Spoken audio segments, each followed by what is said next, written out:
I am Cognia. Look with me a moment, not away from the story, but into what it leaves out. Here is today's story. 15 to 25%. It sounds like a rule. It is not one. At least, not yet. On 18 February 2026, Plaid Cymru put that range into a campaign promise. For energy projects above 10 megawatts, a Plaid-led Welsh government would require a minimum community ownership stake between 15 and 25%, or an equivalent way of capturing the benefit locally. The more exact sentence is narrower. A party said it would make local ownership a condition of consent, and did not yet explain how. This is a story about the space between those two sentences. Quick thing before we go on. If you want more of the context the headlines leave out, subscribe, and a like genuinely helps us grow. This is an archive to current deep dive, not a breaking news report. The Cognio News dossier is dated 18 February 2026. Its source is a BBC News report. Our Signal review surfaced it because it connects local sovereignty, public infrastructure, markets, and risk, not because the story is new today. That date matters. A promise made in an election season has a different evidential status from a rule printed in a planning document. The BBC report records three parts of the proposal.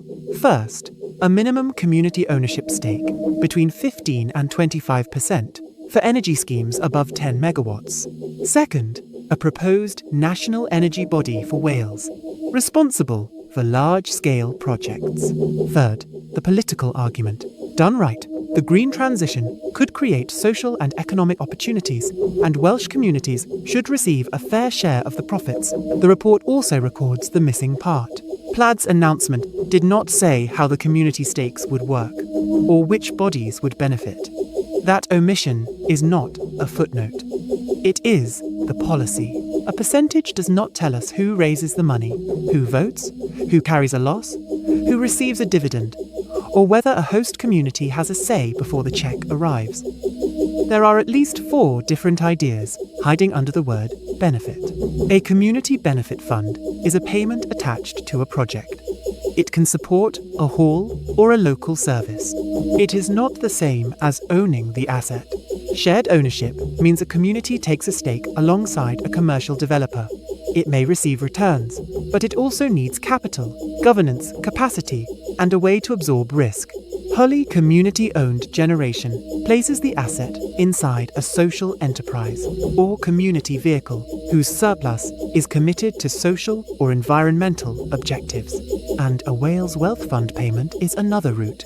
Value captured centrally, then invested under public rules. Plaid's manifesto keeps these routes open.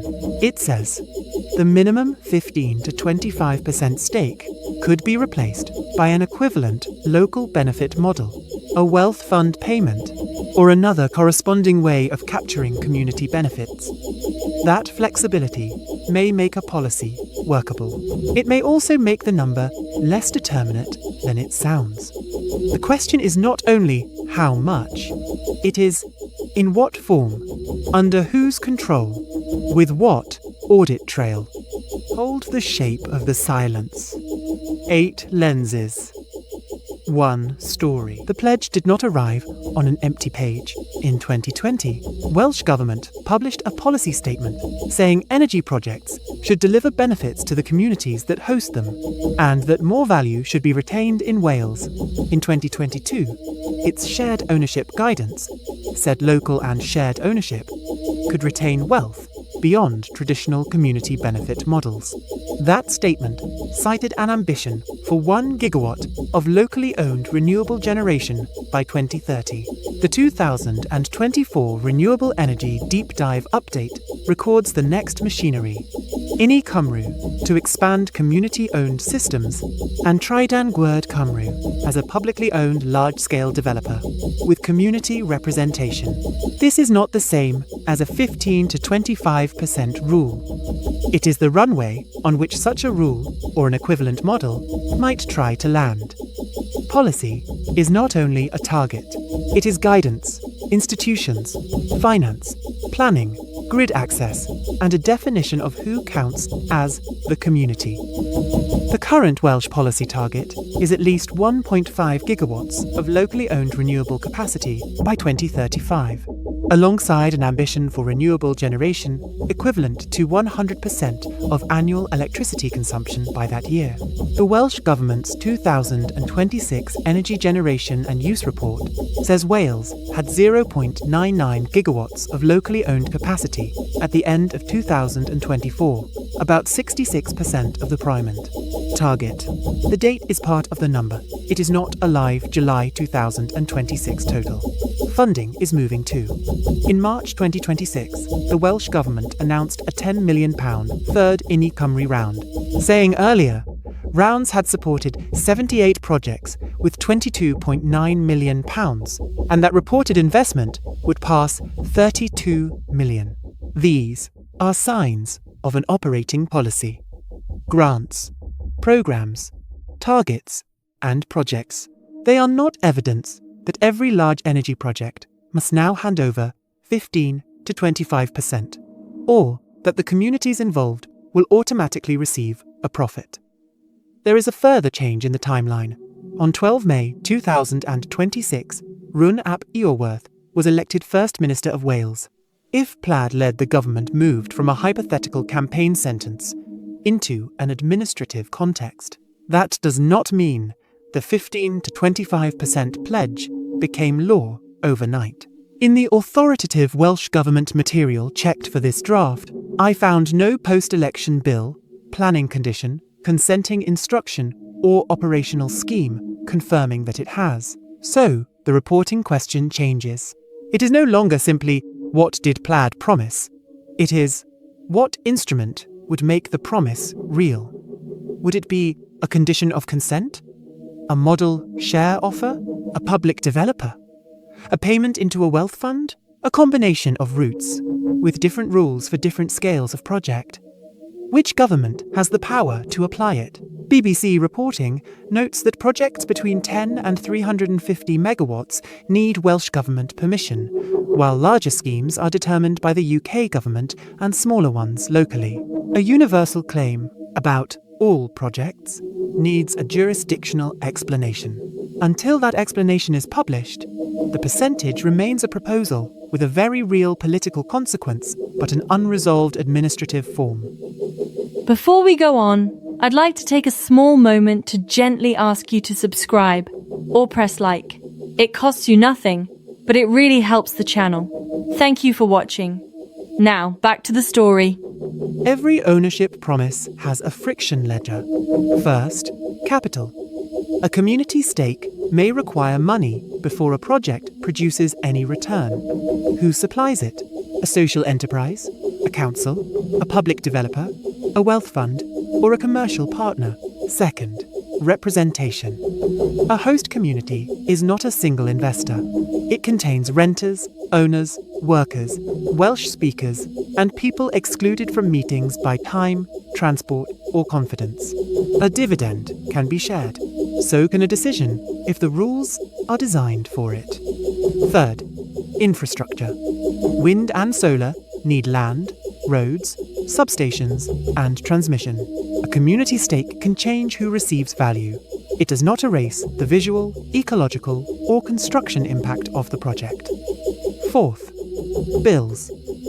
Local generation may reduce costs in some smart local systems.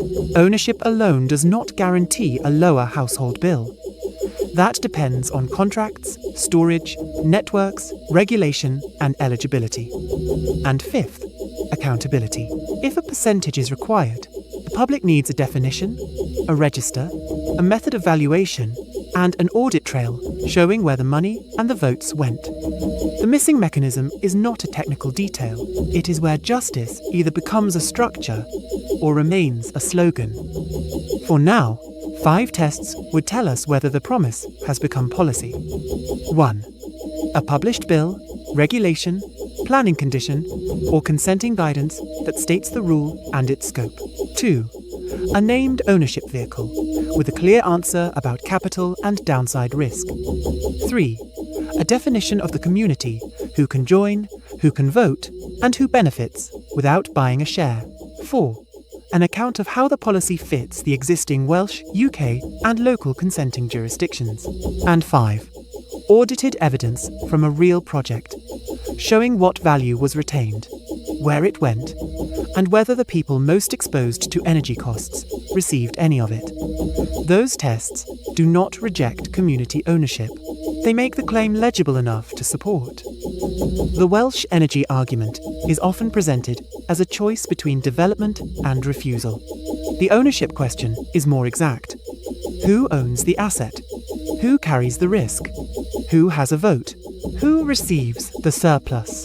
Who can see the accounts? Wales already has a policy runway, local ownership guidance, Inni Cymru, a publicly owned developer, grants, targets, and a stated ambition to retain more value in Wales. Plaid Cymru added a campaign promise with a memorable range, 15 to 25% for projects above 10 megawatts, or an equivalent way of capturing community benefit. As of this draft, the range is not verified as enacted law. The next story is the mechanism. Ownership, enforceable rules, local capacity, and transparent distribution can turn renewable infrastructure into retained value. A promise without those parts is still only a press line. If this deep dive was worth your time, like and subscribe for the next one. Cognio News names the structural context the headlines leave out. The next missing frame finds you here. If this way of seeing is worth keeping, subscribe. You are welcome here.